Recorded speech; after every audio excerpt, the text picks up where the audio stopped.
Praise the lord. హల్లెలూయా. దేవుని నామానికి స్తోత్రాలు. మీ అందరికీ నా వందనాలు తెలియజేస్తున్నాను. ఈ దినం కొరకు దేవుడు సిద్ధపరిచినటువంటి మాటలు, ప్రియ సహోదరి సహోదరుడా, నేడు ప్రపంచం అంతటా కూడా అసత్యము ఏలుబడి అవుతున్నటువంటి క్రమంలో సత్యమైనటువంటి మార్గాన్ని నేను ఏ రీతిగా తెలుసుకోవాలి, పరలోక రాజ్యంలో నేను చేర్చబడాలంటే నేను ఎట్టి రీతిగా ఉండాలి, ఈ రీతిగా నీవు ఆలోచిస్తున్నావా? అయితే ఈ మాటలు దేవుడు నీ కొరికే మాట్లాడుచున్నారు. యేసు, నేనే మార్గమును సత్యమును జీవమును, నా ద్వారానే తప్ప ఎవడును తండ్రి యొద్దకు రాడు. ఈ మాటలు వింటున్నటువంటి ప్రియనేస్తమా, నేడు ఒక ఉద్యోగం పొందుకోవాలన్నా, ఒక కాలేజీలో ఒక సీటు సంపాదించాలన్నా, ఇలా ఈ లోకరీత్యా మనం ఏదైనా ఒక పని చేయాలంటే అనేక రకాలైనటువంటి మార్గాలు ఉన్నాయి. రికమెండేషన్స్ ద్వారా, లేదంటే పలుకుబడి ద్వారా, లేదంటే కొంత ధనం ఇవ్వడం ద్వారా ఆ యొక్క లోకానుసారమైనటువంటి ప్రతి పనిని కూడా మనం సాధించుకోగలము. కానీ ఇక్కడ యేసుక్రీస్తు వారు తెలియజేస్తున్నారు, నేనే మార్గమును అని దేవుడు తెలియజేస్తున్నాడు. I'm the way. పరలోక రాజ్యం చేర్చబడాలంటే నేను మాత్రమే మార్గం అనేది యేసుక్రీస్తు వారు తెలియజేస్తున్నారు. అనేక రకాలైనటువంటి దారులు ఉండవచ్చు.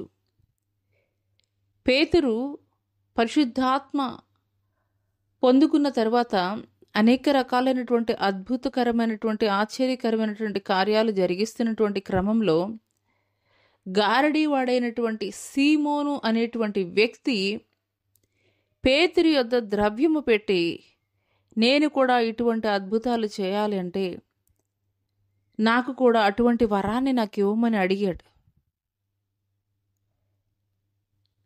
దేవుని యొద్దకు చేర్చబడాలంటే, పరిశుద్ధాత్మని పొందుకోవాలంటే నీవు ద్రవ్యము కానీ, లేదంటే ఏ విధమైనటువంటి నీ యొక్క సిఫార్సులు కానీ పని చేయవు కానీ, యేసుక్రీస్తుని నీ యొక్క స్వంత రక్షకునిగా నీవు అంగీకరించాలి. ఆయన మాత్రమే మార్గము, నిత్య జీవ రాజ్యంలో చేర్చబడ్డానికని నీవు నమ్మాలి. హల్లెలూయా. రెండవది సత్యము. మరి మన పెద్దవాళ్ళు చెప్తారు కదా, సత్యము గుమ్మం దాటేలోపు అసత్యము ఊరంతా కూడా చుట్టి వస్తుందని. అదే రీతిగా నేడు అసత్యం ఏలుబడి అవుతున్నటువంటి క్రమంలో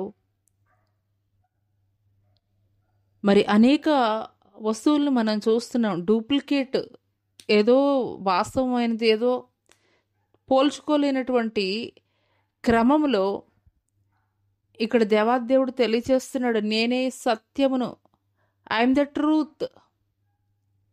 సత్యమైనటువంటి మార్గాన్ని నువ్వు తెలుసుకొని ఉండాలి. మూడవది జీవమును.